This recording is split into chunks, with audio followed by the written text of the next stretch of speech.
I think this is what a lot of you have been waiting for. Johan Andersson.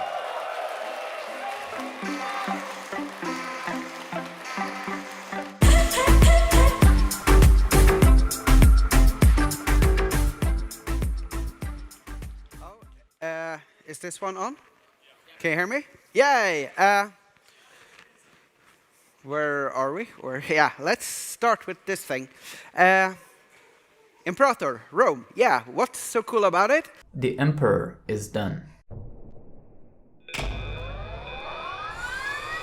Yesterday, in a long-worded post, Paradox have announced the end of support for Imperator Rome, a game that unfortunately was dead on arrival and never recovered from that state despite 2 years of patches and updates. As you can clearly see, I never bothered with the game, which is why there are no modding videos for Imperator Rome on the Iron Workshop. But I have to admit that I always kept a watchful eye on the game, hoping it would recover and ultimately become a game that is worth a purchase and is fun to play.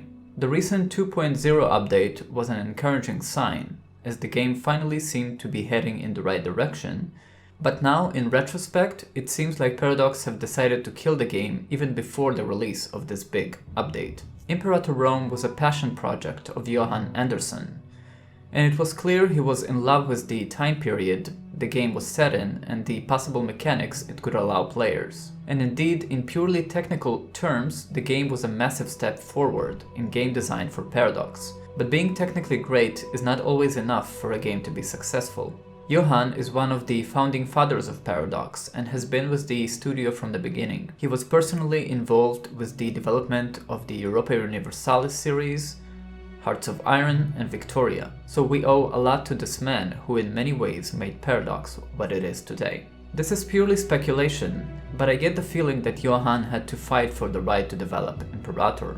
While on paper the game sounds great, it is more limited in scope from other grand strategy games, and indeed a game surrounding the Roman Republic is a bit harder to sell than a game about world conquest or the greatest conflict in human history. Remember, Paradox became a public company in 2016, 2 years before Imperator Rome was announced, which means that Johan could no longer start a game simply by a hallway chat with Paradox's CEO, but it now involved a budget allocation and approval of a board of directors. So in spite of all the obstacles, Imperator Rome went ahead, with Johan at the head of the project.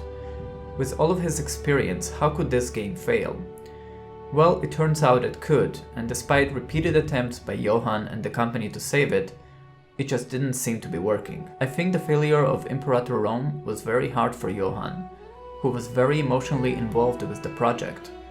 And this is a man who has a real passion for making games. Sure, the money is a nice reward, but first and foremost, it's about making fun games.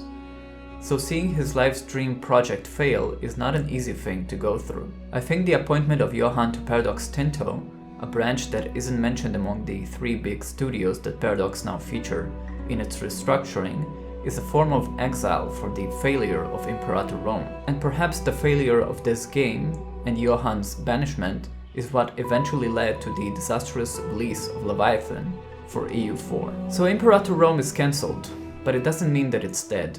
Victoria 2 is a perfect example of a game that continues to live without any support and updates from Paradox. And such is the fate of good games, even if they're not best sellers. I believe Imperator Rome has what it takes to become a cult game, with a passionate following that will keep the game alive long after it's officially done. And perhaps now that the Emperor is dead, it is time to announce, long live the Empress.